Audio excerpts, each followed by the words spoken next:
밤은 깊어 있었습니다. 도시 외곽, 오래된 쓰레기장이 자리한 골목은 언제나 그렇듯 사람 그림자 하나 보이지 않았습니다. 가로등은 3개 중 2개가 이미 오래전에 불이 나가 어둠 속에 묻혀 있었지요. 남은 불빛 하나가 깜빡이며 쓰레기 더미 위를 비추었는데 그 빛마저 바람이 불 때마다 흔들려 불안하게 요동쳤습니다.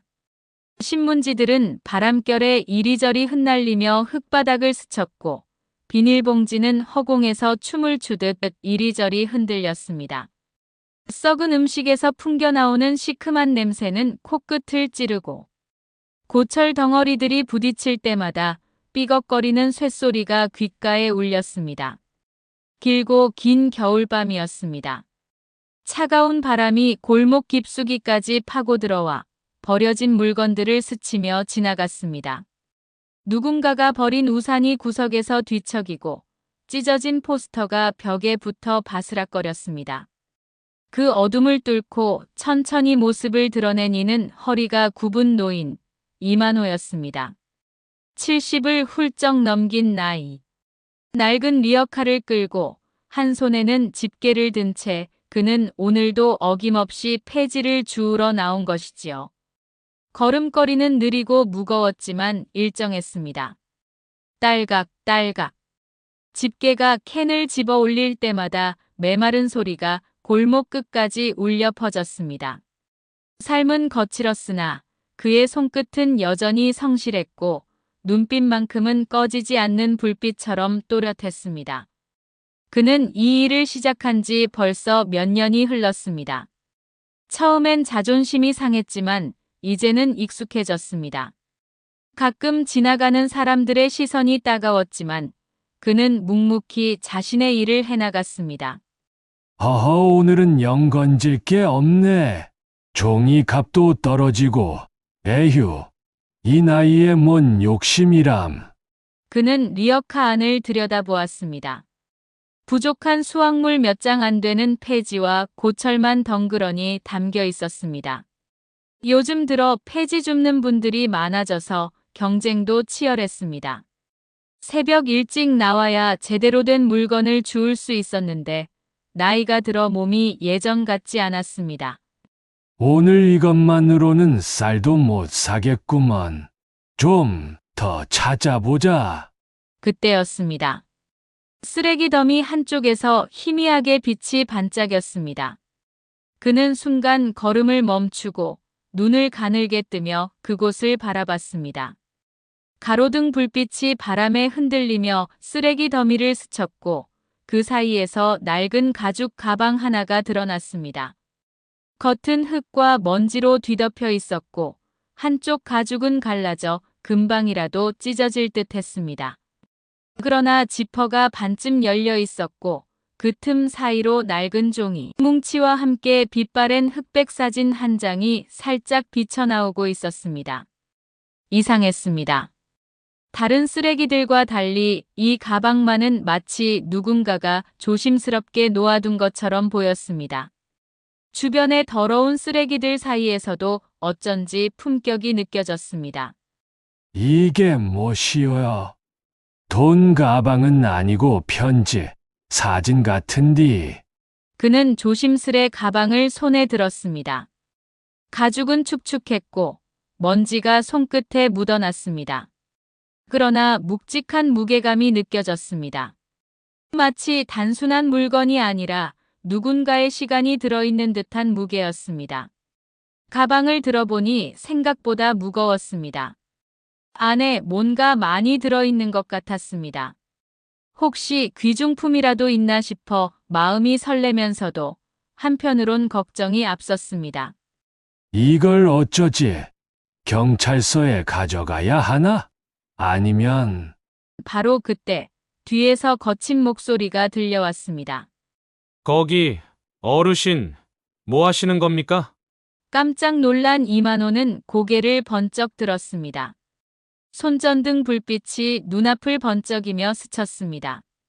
쓰레기장 옆 공장의 경비원 최경수가 서 있었습니다. 60 후반쯤 되어 보이는 그는 무뚝뚝한 얼굴과 굳은 목소리를 가진 사람이었습니다. 늘 사람을 의심스러운 눈빛으로 지켜보곤 했지만 속정은 깊다는 이야기도 간혹 들려오곤 했지요. 최경수는 이 동네에서 경비원 일을 한 지 꽤 되었습니다. 밤마다 순찰을 돌며 이상한 일이 없는지 살펴보는 게 그의 일이었습니다. 특히 쓰레기장 주변은 가끔 수상한 사람들이 나타나곤 해서 더욱 주의 깊게 지켜봤습니다. 이 밤중에 여기서 뭘 뒤적거려요? 불법 투기 단속 나온 줄 알았네. 아닙니다, 다. 그냥 버려진 건 줄 알고 가만. 이건 좀 이상해서. 최경수는 손전등을 가방 쪽으로 비췄습니다. 가죽 틈 사이로 드러난 편지와 사진. 그는 잠시 눈을 찌푸리며 바라보다가 낮게 말했습니다. 순간 최경수의 얼굴에 미묘한 표정 변화가 스쳤습니다. 마치 어디선가 본 듯한, 기억을 더듬는 듯한 표정이었습니다. 하지만 그는 곧 다시 무표정으로 돌아갔습니다. 별 이상한 게 다 있네. 어르신, 쓸데없는 거 주워다 골치 아프지 말고 그냥 놔두는 게 좋아요. 괜히 남 일에 끼어들다 큰일 나는 수가 있어. 그래도 이건 뭔가 다른 것 같은데요. 어르신, 내 말 잘 들어요. 이런 건 건드리지 않는 게 좋다니까요. 혹시나 해서 하는 말인데, 이 동네 오래된 이야기들은 함부로 건드리면 안 되는 것들이 있어요. 그는 짧게 말끝을 맺고 초소 쪽으로 돌아갔습니다. 그 발걸음에는 경계심과 동시에 알 수 없는 기묘한 긴장이 묻어 있었습니다. 하지만 최경수는 몇 걸음 가다가 뒤를 돌아보았습니다. 이만호가 여전히 가방을 들여다보고 있는 모습을 확인한 후 작게 한숨을 쉬었습니다. 저 양반 정말 고집이 세시네. 그러나 이만호는 가방에서 눈을 떼지 못했습니다. 그의 손에는 이미 가방이 들려 있었고 안쪽에서 삐져나온 편지 한 장이 바람에 흔들리며 마치 손짓을 하는 듯 했습니다. 그는 속으로 중얼거렸습니다. 이건 그냥 쓰레기가 아니구먼. 이유가 있어. 여기에 있는 거다. 가방 속에서 나는 묘한 향기가 있었습니다. 오래된 종이 냄새, 가죽 냄새, 그리고 어딘가 그리운 냄새가 섞여 있었습니다. 마치 누군가의 집 냄새 같은, 따뜻했던 기억의 냄새 같은. 집에 가서 천천히 살펴봐야겠어. 그날 밤 이만호는 낡은 가방을 품에 안듯 들고 집으로 돌아왔습니다. 방은 허름했습니다. 전등은 희미하게 깜빡거렸고 창문 틈새로 바람이 스며들어 커튼이 흔들렸습니다. 그는 방 한가운데 앉아 가방을 조심스럽게 내려놓았습니다. 이만호의 집은 단칸방이었습니다. 오래된 연탄 보일러 하나, 낡은 이불 한 채, 그리고 TV 한 대가 전부였습니다. 벽에는 돌아가신 아내의 사진이 걸려 있었고 작은 상에는 위패가 놓여 있었습니다. 영순아, 오늘 이상한 걸 주워왔네. 너라면 뭐라 했을까? 겉은 낡고 더럽지만 어쩐지 손에서 놓을 수 없었습니다. 마치 오래전부터 자신을 기다린 물건처럼 그에게 말을 거는 것 같았습니다. 그는 천천히 지퍼를 열었습니다. 순간 곰팡이와 먼지 냄새가 퍼져나왔습니다. 수십 년은 지난 듯한 종이 냄새가 방 안의 공기와 섞여 무겁게 내려앉았습니다. 하지만 그 냄새 속에서 또 다른 향기를 느꼈습니다. 라일락 향? 아니면 장미 향? 아주 희미하지만 분명히 여성의 향기였습니다. 이 냄새는... 안에는 여러 장의 편지와 함께 낡은 수첩, 흑백 사진 몇 장이 있었습니다. 사진 속은 빛발에 있었지만 그 시대의 공기가 그대로 묻어 있었습니다. 시골 마을의 논밭, 흙길 위에서 웃는 아이들, 군복을 입은 젊은 남자의 모습. 사진을 자세히 들여다보니 더 많은 것들이 보였습니다. 한복을 입은 젊은 여성, 아이들과 함께 찍은 가족 사진, 그리고 결혼식 사진까지. 모든 사진에는 행복한 미소가 가득했습니다. 이 사람 누구요? 군인인가? 글씨가 희미하네. 1971년이라 적혀 있네. 또 다른 사진에는 1970년 결혼식이라고 적혀 있었습니다. 그리고 아이들 사진 뒷면에는 영호, 영미라는 이름들이 적혀 있었습니다. 그는 떨리는 손으로 편지 한 장을 펼쳤습니다.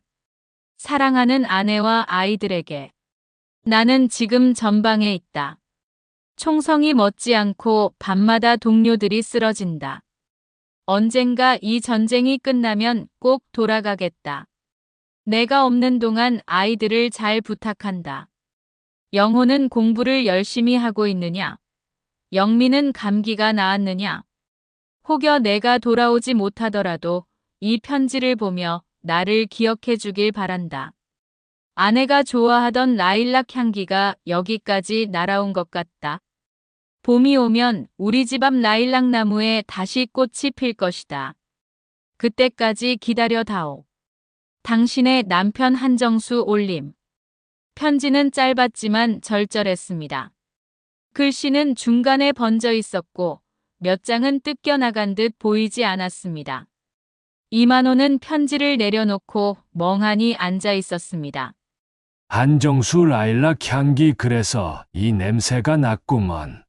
또 다른 편지들을 하나씩 읽어보니 더욱 가슴이 아팠습니다. 전선에서 보낸 편지, 후방에서 보낸 편지, 그리고 마지막으로 보낸 편지까지. 시간이 지날수록 글씨는 더욱 간절해졌습니다. 집에서 보낸 사진을 받았다. 아이들이 많이 컸구나. 영호가 나를 닮아 키가 훌쩍 큰 것 같다. 영미는 여전히 예쁘고. 여보, 당신이 혼자서 고생이 많을 텐데 미안하다. 곧 돌아가서 모든 걸 도와주겠다. 요즘 꿈에 자꾸 집이 나온다. 당신이 끓여주던 된장찌개 냄새, 아이들 웃음소리, 마당에서 빨래 널던 당신의 모습 모든 게 그립다. 그 순간 밖에서 문 두드리는 소리가 났습니다. 만호야, 자냐? 내일 경로당 모임 가야지? 옆집에 사는 김순자 할머니였습니다. 이만호는 얼른 편지를 가방 속에 다시 넣고 문을 열었습니다. 김순자는 이만호와 오래된 이웃이었습니다. 남편을 일찍 여의고 혼자 사는 처지가 비슷해서 서로 의지하며 살아왔습니다. 가끔 반찬을 나눠 먹고 외로울 때 이야기 상대가 되어주곤 했습니다. 아이고, 순자 누님, 아직 안 자요. 잠깐 뭘 좀 봤어요. 이 밤중에 뭘 그리 열심히 보고 있었어? 혹시 몸이 안 좋은 건 아니지? 김순자는 방 안을 힐끗 보다가 가방에 눈길을 멈췄습니다. 저 가방 어디서 났어? 쓰레기장에서 주웠는데 안에 사진하고 편지가 있더라고요. 어디 보자, 어머, 이 사진 옛날 것 같은데? 순자의 얼굴은 점점 굳어졌습니다. 사진을 자세히 들여다보더니 갑자기 놀란 표정을 지었습니다. 설마 그 집안 건가? 예전에 우리 동네에 전쟁 나가서 소식 끊긴 집이 있었지. 그 가족이 이 동네 살다가 결국 뿔뿔이 흩어졌는데 혹시 그거 아닐까? 순자 누님이 아는 집인가요? 한정수 씨네 집마저 이 사진 속 사람이 한정수 씨 같아. 그때 내가 이 동네 와서 산지 얼마 안 됐을 때였는데 참 좋은 분들이었어. 부인분도 정말 착하고 아이들도 얌전했지. 그 후에 어떻게 됐어요? 남편분이 군대 나가시고는 소식이 끊겼지. 부인분이 혼자서 애들 키우느라 얼마나 고생했는지 몰라. 결국 살기가 어려워져서 친정으로 떠났다고 들었어. 그게 벌써 50년도 더 된 일이네. 그럼 이 편지들은 아마도 한정수 씨가 전쟁터에서 보낸 편지 들릴 거야. 그런데 어쩜 이런 귀한 거리 쓰레기장에 그 가족들은 지금 어디 계실까요? 글쎄 부인분은 아마 돌아가셨을 거야. 당시에도 연세가 있으셨거든. 아이들은 어디 있을지 모르겠네. 그날 밤 이만호는 가방을 곁에 두고도 잠을 이루지 못했습니다. 편지 속 글씨가 머릿속을 맴돌고 사진 속 인물들이 자신을 바라보는 듯 했습니다. 이걸 팔면 돈이 될까? 아니면 주인을 찾아야 하나? 하지만 편지를 읽고 나니 돈 생각은 사라졌습니다. 이건 단순히 값으로 매길 수 있는 물건이 아니었습니다. 누군가의 간절한 사랑과 그리움이 담긴 보물이었습니다. 이 가족들을 꼭 찾아야겠어. 한정수 씨의 마지막 소원이라도 전해드려야지. 그의 마음은 흔들렸습니다. 그러나 어쩐지 버릴 수는 없었습니다. 그것은 분명 누군가의 삶, 시간, 눈물이 담긴 역사였습니다. 창밖으로 새벽이 밝아오고 있었습니다. 이만호는 가방을 가슴에 안고 다짐했습니다. 이 편지들의 주인을 반드시 찾아내겠다고. 며칠 동안 이만호는 가방 속 자료를 하나씩 살펴보았습니다. 편지는 여러 통이었습니다. 어떤 것은 전쟁터에서, 어떤 것은 후방에서 쓴 듯 했습니다. 글씨는 점점 흐려졌고 후반으로 갈수록 간절함이 더해졌습니다. 가방 속에는 편지 외에도 여러 가지 물건들이 있었습니다. 낡은 시계, 군번줄, 그리고 작은 거울 하나. 거울 뒷면에는 영원히 사랑해라는 글씨가 새겨져 있었습니다. 곧 돌아가겠다. 아이들 얼굴이 보고 싶다. 나를 잊지 마라. 오늘 동료 하나가 고향으로 돌아갔다. 나도 언제쯤 집으로 갈 수 있을까? 영호야, 아빠가 없어도 엄마 말씀 잘 들어라. 영미야, 아프지 말고 건강하게 자라다오. 그러나 마지막 편지는 마치 중간에서 끊긴 듯 결말이 없었습니다. 그는 답답했습니다. 마지막 편지는 1971년 6월에 쓰여진 것이었습니다. 글씨는 평소보다 흔들렸고 종이에는 무언가 얼룩이 져 있었습니다. 여보, 내일 큰 작전이 있다고 한다. 조금 위험할 수도 있지만 이번만 잘 넘기면 휴가를 나올 수 있을 것 같다. 그동안 준비해둔 편지들을 모두 이 가방에 담았다. 만약 내게 무슨 일이 생기면. 그리고 그 다음은 비어 있었습니다. 그는 동네 어르신들에게 은근히 물어봤습니다. 혹시 오래전에 전쟁에 나갔다가 돌아오지 못한 집안 이야기를 아는지. 몇몇은 기억을 떠올렸습니다. 이만호는 경로당에도 나가고 동네 구멍가게에도 들러가며 사람들에게 물어봤습니다. 하지만 50년 전 일을 기억하는 사람은 많지 않았습니다. 아, 그 집 말이지. 아버지가 군에 끌려가고 소식이 끊겼다지. 남은 식구들이 살다 흩어졌다고 하더군. 맞아. 애들이 울고 불고 했던 게 내 기억에도 생생해. 근데 결국 아무도 소식을 못 들었다지. 한정수 씨 정말 착한 분이었는데 이웃들한테도 친절하시고 아이들도 너무 예뻐했어. 전쟁만 없었어도. 그 무렵 경비원 최경수도 이만호에게 말을 건넸습니다. 며칠 전에 그 차가운 태도와는 달리 최경수는 조금 누그러진 표정으로 다가왔습니다. 그 가방 아직도 갖고 있어? 괜히 남 일에 얽히면 힘들다 했지. 하지만 어르신 마음은 알겠어. 그 집안 나도 어렴풋이 기억이 난다네.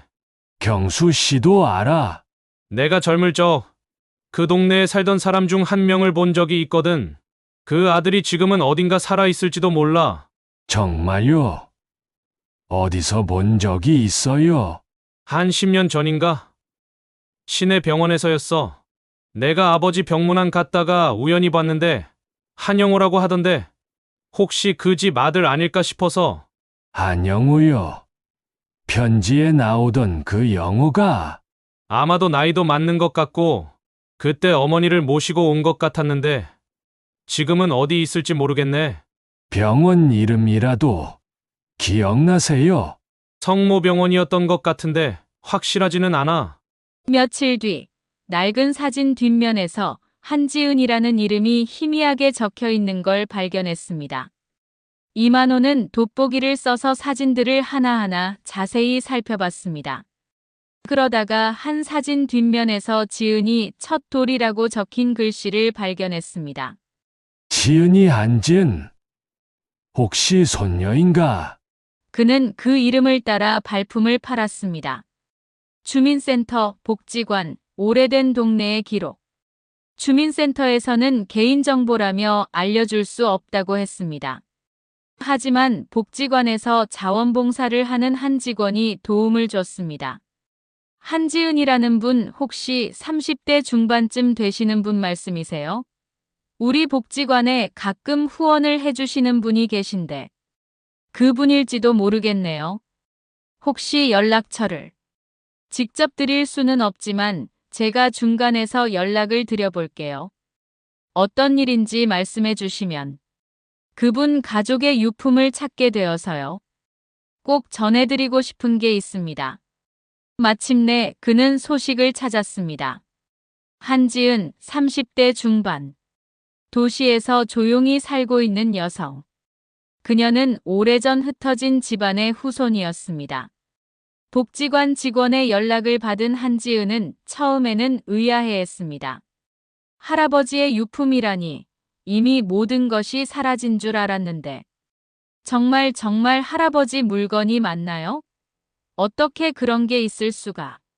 한정수 씨 맞죠? 1971년에 쓰신 편지들이 있어요. 사진도 있고요. 할아버지 이름이 한정수 맞아요. 언제 만날 수 있을까요? 약속된 날, 한지은은 작은 카페에서 이만호를 만났습니다. 그는 낡은 가방을 들고 있었습니다. 한지은은 일찍 도착해서 기다리고 있었습니다. 마음이 너무 떨려서 커피도 제대로 마시지 못했습니다. 평생 보지 못한 할아버지의 흔적을 마주하게 될 순간이었습니다. 이건 할아버지 물건이에요. 맞아요. 이 사진 할머니 앨범에서 본 적 있어요. 그녀의 눈에 눈물이 맺혔습니다. 사진 속 군인은 그녀의 할아버지였습니다. 그러나 할머니는 평생 남편의 소식을 기다리다 세상을 떠났다고 했습니다. 할머니께서 돌아가시기 전까지 할아버지를 기다리셨어요. 매일 대문 앞에 나가서 혹시나 하고 기다리셨대요. 그럼 한정수 어르신은 전사하셨어요. 하지만 유해도 찾지 못했고, 그래서 할머니는 끝까지 믿지 못하셨나 봐요. 이건 어르신께서 가족들에게 남기고 싶으셨던 마음이에요. 한지은은 떨리는 손으로 편지를 하나하나 펼쳤습니다. 할아버지의 글씨, 할아버지의 마음, 할아버지의 사랑이 고스란히 담겨 있었습니다. 영호야, 영미야, 이게 우리 아버지 이름이에요. 한영호 그리고 고모 이름이 한영미. 그럼 아버지께서는 돌아가셨어요. 몇 년 전에 할아버지를 평생 그리워하시다가. 그럼 이제 어떻게 이게 여기 있었을까요? 몰라. 쓰레기장에 버려져 있었어. 하지만 난 이게 그냥 버려진 게 아니란 걸 알았지. 누군가는 꼭 찾아야 할 물건이었어. 정말 감사합니다. 할아버지를 한 번도 뵌 적이 없었는데 이렇게라도 만날 수 있게 되어서. 이것들 소중히 간직하세요. 어르신의 마지막 소원이니까요. 가방은 마침내 주인을 찾았습니다. 한지은은 그것을 품에 안고 눈물을 흘렸습니다. 카페에서 나온 후 한지은은 한참 동안 가방을 안고 있었습니다. 50년 만에 찾은 할아버지의 흔적이었습니다. 할아버지, 저예요. 지은이에요. 늦게나마 만나게 되었네요. 경비 최경수는 멀리서 그 모습을 지켜보다가 작게 중얼거렸습니다. 그날 저녁, 이만호는 최경수에게 그 소식을 전했습니다. 최경수는 처음에는 무관심한 척했지만 이야기를 들어보니 마음이 움직였습니다. 잘한 일이야, 어르신. 괜히 의심해서 미안했네. 경수 씨 덕분에 단서를 찾을 수 있었어요. 내가 뭘 했다고 그냥 우연히 봤을 뿐인데. 그 우연이 소중한 거 아니겠어요? 김순자 할머니도 소식을 듣고 찾아와 눈시울을 붉혔습니다. 그래, 결국 이렇게라도 돌아왔구먼. 잊힌 줄 알았던 사람이 다시 기억되는구먼. 순자 누님이 한정수 씨 이야기를 해주셔서 찾을 수 있었어요. 아니야, 만호, 내가 끝까지 포기하지 않았기 때문이지. 다른 사람이었으면 그냥 버렸을 텐데. 며칠 후, 한지은이 이만호를 다시 찾아왔습니다. 이번에는 다른 사람과 함께였습니다. 할아버지, 고모를 모시고 왔어요. 정말 아버지 편지가 맞나요? 한영민은 편지를 하나하나 읽으며 눈물을 흘렸습니다. 어린 시절 아버지에 대한 기억이 하나씩 되살아났습니다. 영미야, 아프지 말고, 아버지가 늘 하시던 말씀이에요. 제가 몸이 약해서. 어르신께서 딸을 얼마나 사랑하셨는지 편지에 다 나와 있어요. 평생 아버지 얼굴도 제대로 기억 못했는데 이렇게 아버지 마음을 알 수 있게 되다니. 가방은 단순한 물건이 아니었습니다. 그 안에는 전쟁과 이별, 기다림과 눈물 그리고 사랑이 담겨 있었습니다. 버려진 쓰레기장에서 발견된 한 낡은 가방은 한 가족의 잊힌 역사를 다시 이어주었습니다. 한지은과 한영민은 그날부터 정기적으로 만나기 시작했습니다. 흩어졌던 가족이 할아버지의 편지 덕분에 다시 하나가 된 것입니다. 고모, 이제 자주 만나요. 할아버지가 원하셨던 것도 가족이 함께 하는 거였을 테니까요. 그래, 아버지가 하늘에서 기뻐하실 거야.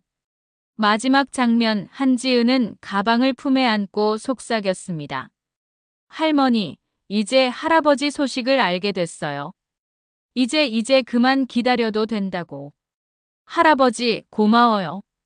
이렇게라도 저희에게 돌아와 주셔서.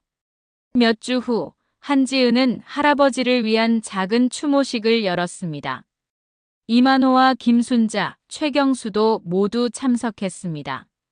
할아버지, 늦었지만 이제야 제대로 된 작별 인사를 드려요. 사랑해요, 할아버지. 아버지, 평생 기다린 보람이 있었어요. 이제 편히 쉬세요.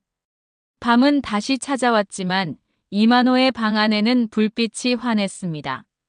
그는 가만히 창문 너머 하늘을 올려다봤습니다. 별빛이 총총히 흩어져 있었습니다. 쓰레기처럼 버려진 것 속에도 누군가의 인생이 숨어 있다. 그는 그 사실을 새삼 깨달으며 천천히 미소 지었습니다. 때로는 버려진 것들이 다시 빛을 찾기까지 오랜 시간이 걸립니다.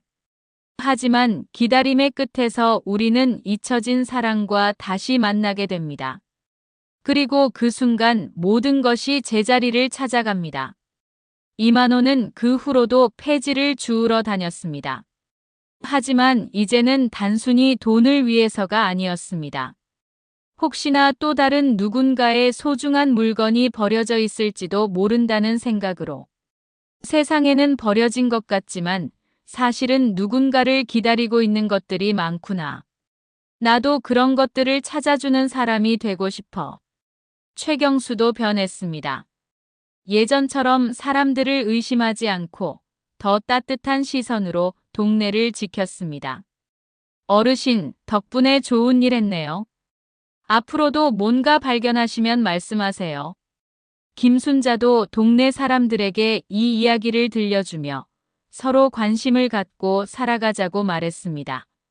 우리 모두 서로 관심을 갖고 살아야 해. 언제 누가 도움이 필요할지 모르잖아. 이것은 버려진 가방 속에서 발견된 기억의 이야기였습니다. 그리고 사랑은 시간이 흘러도 잊혀져도 결국 제자리로 돌아온다는 이야기였습니다.